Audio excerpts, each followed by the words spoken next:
So first thing you need to do is, of course, learn to mix the Otoform. This is Otoform K.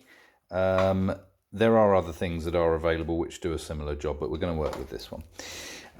Basically, the stuff itself starts off like chewing gum. So you take off what you think you're going to need, plus a little bit. It's always better to go a tiny bit more, because if you mix more than you need, you just pinch off what you don't need afterwards. If you take less than you need, then obviously you waste the whole lot. Squish it so it's sort of like a penny or a 50p piece.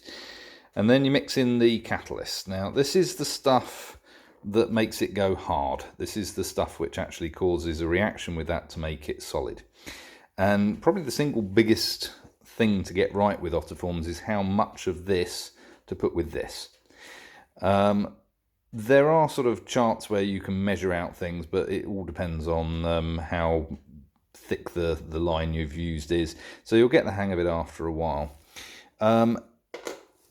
These are 3 little cubes that I've just made up with different amounts of catalyst in them. That one, not enough catalyst. It is holding a shape, but that took about 10 minutes to set, which nobody's got time to sit and wait for your patients for 10 minutes. And it's probably a little bit weak. That one, too much catalyst. It will do the job. It's not harder than the middle one. But the problem with that is because it starts to set as you're mixing it, you're much more likely to get fault lines running through it, so it'll actually end up weaker. And you haven't got very long to work with that. You'd only have literally sort of 20 seconds, if that, before that starts to cure whilst you're actually shaping it. So that would be too much. That one is probably the Goldilocks mix. That's just right in the middle. You can make a device out of any one of these, but you'll find it easier if you get the hang of getting the right amount. So with a piece that size, so if I were to ball that up just to show you, so all about the size of your tip of your finger, squish it flat, probably about that much. That would be plenty. We'll see exactly how much when we get there. And when you mix it, you have to have everything ready. You have to have the foot ready and all the rest of it, so that you're not waiting around for it. You don't want to be wearing gloves because it will stick to the gloves like a bugger. So clean your hands and do it in your hands. I'm sure everyone does it slightly differently. I'm stretching over the camera here, but the way I would suggest, just fold and squish. And just keep folding it into the middle. And you can see initially you end up with sort of marbling and lines. That would be where the thing would split. You need to keep going until it's a nice smooth colour and consistency. And as soon as you've got that nice smooth colour, then you can start. So once you're there, you ball it up, and that's the piece that you're going to be moulding. You can see that's a reasonably good colour match to the Goldilocks one.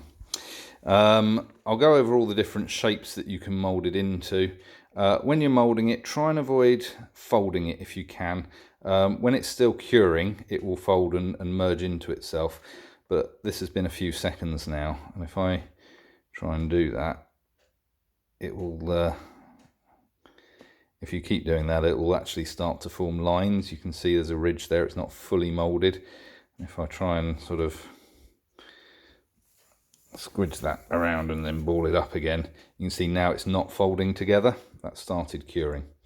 So you'd fold it while it's still loose, get it to a solid 3-dimensional shape, and then that's the shape you mould. You can't recombine it. Once it gets to that stage, if you try and keep doing it, you're going to end up with something that is weak. It's got split points. So just to recap, more catalyst will make it set quicker, not necessarily harder. Less catalyst will make it set slower.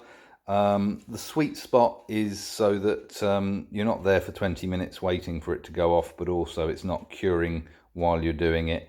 You fold it into the middle, so it's fold, fold, and just keep folding it into the middle until it's a nice smooth colour and consistency.